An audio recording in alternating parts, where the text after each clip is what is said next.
I'm Jason. Did you know that plastic pollution is caused by the accumulation of plastic waste in the environment?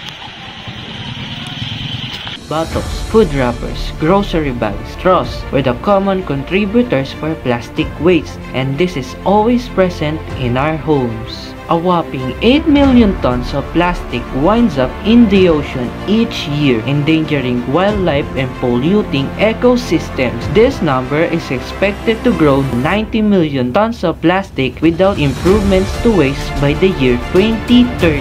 This can have harmful effects on the environment, animals, and on humans.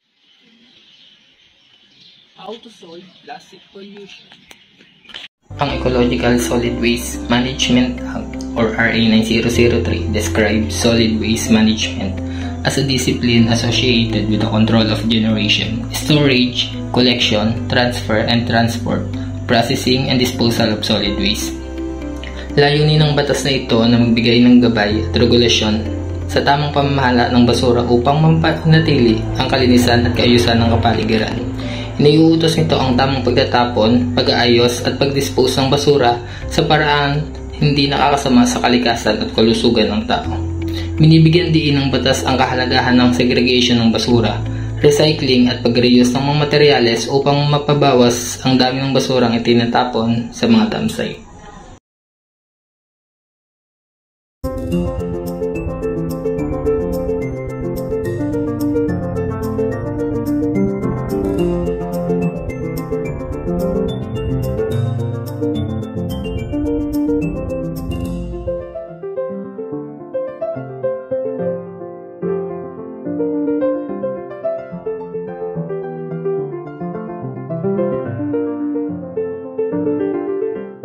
Thank you.